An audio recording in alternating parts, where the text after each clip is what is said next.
13 araw na lang, balik eskwela na. Kaya naman abala na ang mga magulang at estudyante sa Pangasinan sa pamimili ng uniforme at school supplies.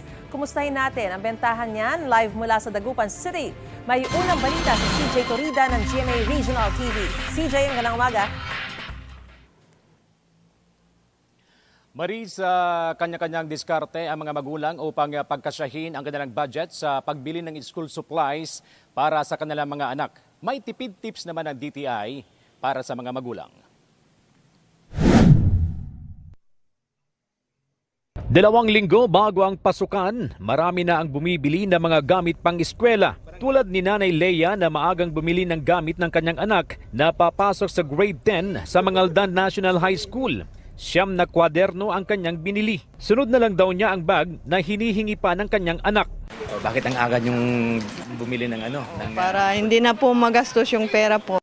Sa mga magulang na bibili pa lang ng school supplies para sa kanilang mga anak, may tipid tips ang tanggapan ng Department of Trade and Industry. Make a list and stick to it. Kung ano yung nasa listahan natin, yun lang yung bilhin natin. Bilhin lang din daw kung ano ang kailangan at hindi kung ano ang gusto. Hindi naman kailangan bago lagi yung ating mga gamit. No? Let us reuse and recycle. At kung talagang gipit sa pera, ito ang payo ng DTI. Consider second-hand options. No? May mga nagtitinda po ng mga second-hand na bags. Samantalihin din daw ang mga discounted supplies, gaya ng Balik Eskwela Diskwento Caravan na hatid ng tanggapan.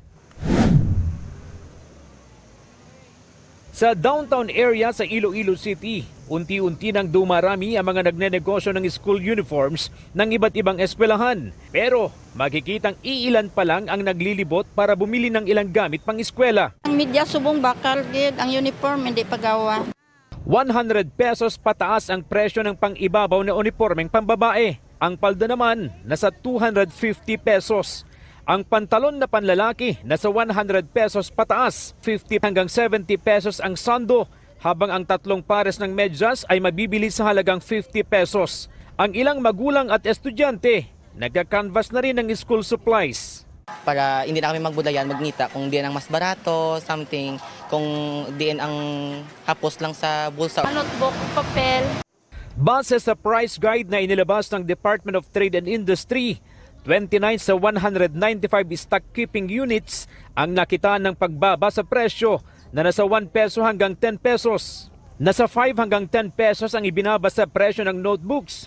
Nasa 1 peso hanggang 6 pesos naman ang ibinaba ng pad papers, habang ang lapis ay bumaba ng 5 pesos. Nasa 15 hanggang 52 pesos ang presyo ng notebooks, habang nasa 15 hanggang 48.75 ang papel. Ang mga lapis ay nasa 11 pesos hanggang 24 pesos, habang ang mga ballpen ay nasa 3 pesos hanggang 33 pesos. Nasa 12 pesos hanggang 114 pesos ang kada box ng crayons, depende sa laki.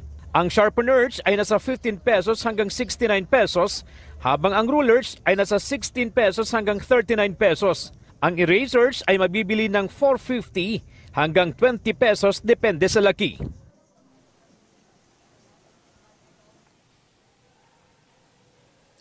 Samantala, Maris, handa na mga paaralan sa enrollment sa June 4 hanggang June 13.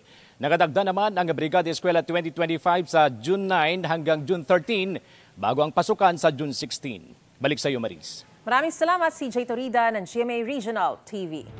Gusto mo bang mauna sa mga balita? Mag-subscribe na sa GMA Integrated News sa YouTube at tumutok sa unang balita.